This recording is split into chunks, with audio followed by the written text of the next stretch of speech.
1932 میں آسٹریلیا ایک ایسی انوکھی جنگ سٹارٹ کر بیٹھا تھا جو نہ کسی کنٹری کے خلاف تھی اور نہ ہی کسی اسپیسیفک گروپ کے خلاف، بلکہ یہ جنگ تھی اس بے زبان ایمیوز نامی پرندے کے خلاف جس نے آسٹریلین ملٹری کو دن میں ہی تارے دکھا دیے تھے۔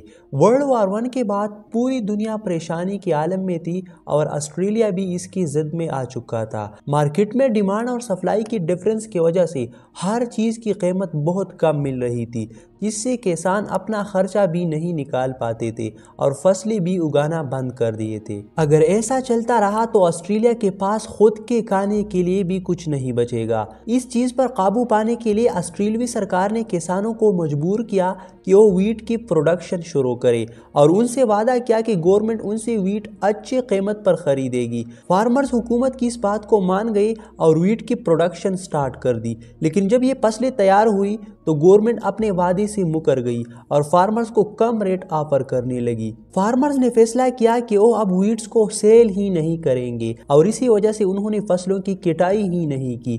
آسٹریلوی حکومت کو بھی ویٹ کی ضرورت تھی، مگر وہ ایک طرح سے کسانوں کو بلیک میل کر رہے تھے، کیونکہ سرکار کو معلوم تھا کہ اگر کسانوں نے فصل کو نہیں کاٹا تو اس کو کیڑا لگ جائے گا۔ مگر یہاں پر ایک اور مصیبت عادی کی طرح آ ٹپکی۔ ایمیوز جو صرف آسٹریلیا میں پائی جاتی ہے، ان کا بریڈنگ سیزن ختم ہو گیا اور آئی لینڈ سے کوسٹ کی طرف مائیگریٹ ہونا شروع ہو گئی۔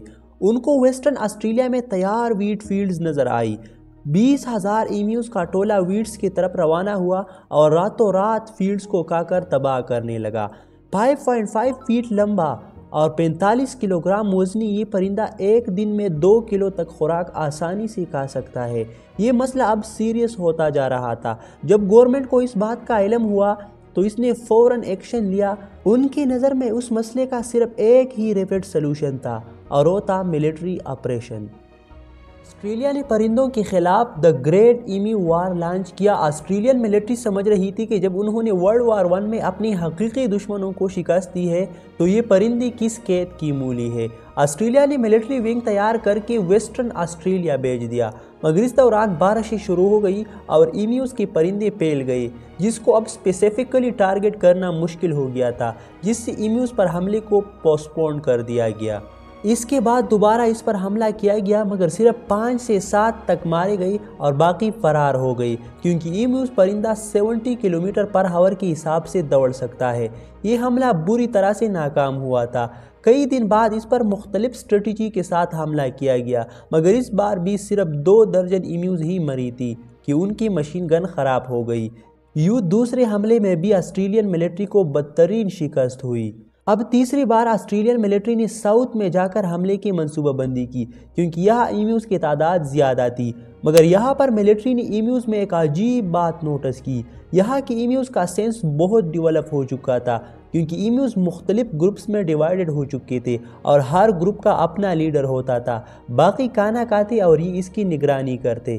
یہاں پر آسٹریلین ملٹری نے اپنی اسٹریٹجی چینج کر دی۔ انہوں نے مشین گن کو ایک گاڑی کے پیچھے انسٹال کر دی، پھر پرندوں کی جھنڈ میں جا کر فائر کھول دی، جس سے وہ بھاگتی ہوئی ایمیوز کو ٹارگٹ کرتے۔ مگر جس طرح آئیڈیلی انہوں نے سوچا تھا، پریکٹیکلی ایسا نیکسٹ ٹو امپاسبل تھا۔ یہ پرندہ اگرچہ نہ اڑنے والا ہی صحیح، مگر جب سٹریٹ لائن سے ہٹتی تو مشین گن کے دسترس سے باہر ہو جاتی تھی اور اس کا نشانہ لگانا بھی مشکل ہو جاتا تھا، کیونکہ رف فیلڈ میں گاڑی مشکل میں ہی چل رہی تھی۔ آخر میں ایک بھاگتی ہوئی ایمیوز گاڑی کے ٹائر میں آ کر پھنسی، جس سے گاڑی کا لیول خراب ہو گیا اور جھاڑیوں میں جا کر گری۔ اس راؤنڈ میں 200 ایمیوز مارے گئے۔ تھکے ہارے آسٹریلین ملٹری کے ممبرز نے ابھی پورا سانس لیا ہی نہیں تھا کہ چوتھے آپریشن کی شروعات ہو گئی۔ یہ حملہ تھوڑا سکسیسفل تھا اور اس میں 1000 ایمیوز مارے گئے، مگر 10,000 راؤنڈ فائرز کے بعد جب یہ معاملہ آسٹریلین پارلیمنٹ میں اٹھایا گیا تو پولیٹیشین نے ملٹری پرفارمنس پر گہری تشویش کا اظہار کیا۔ اس آپریشن پر ٹوٹل $10,000 خرچ ہوئے تھے، مگر 20,000 میں سے صرف 1,000 ایمیوز کو مارا گیا تھا۔ یہ آسٹریلین ملٹری کے لیے ایک شرمناک شکست تھی۔ ملٹری آپریشن کو بند کیا گیا، یعنی ایمیوز یہ جنگ جیت چکی تھی۔ وقت گزرتا گیا اور ایمیوز کی پاپولیشن بڑھتی گئی۔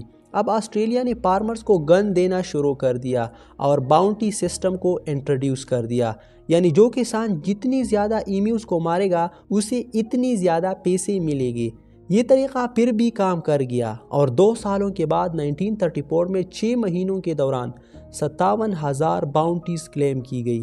یہ خبر جب انٹرنیشنل میڈیا پر چلی تو اینیمل رائٹ آرگنائزیشن نے کافی ہلہ مچایا۔ لوگ آسٹریلین گورنمنٹ کو برا بلا کہنے لگے۔ آسٹریلین سرکار کو بھی آخرکار باؤنٹی سسٹم بند کرنا پڑا۔ آج آسٹریلیا میں ایمیوز کی پاپولیشن 6 سے 7 لاکھ کے قریب ہے اور فارمرز اپنی فیلڈز کی پروٹیکشن کے لیے فینس لگا کر رکھتے ہیں۔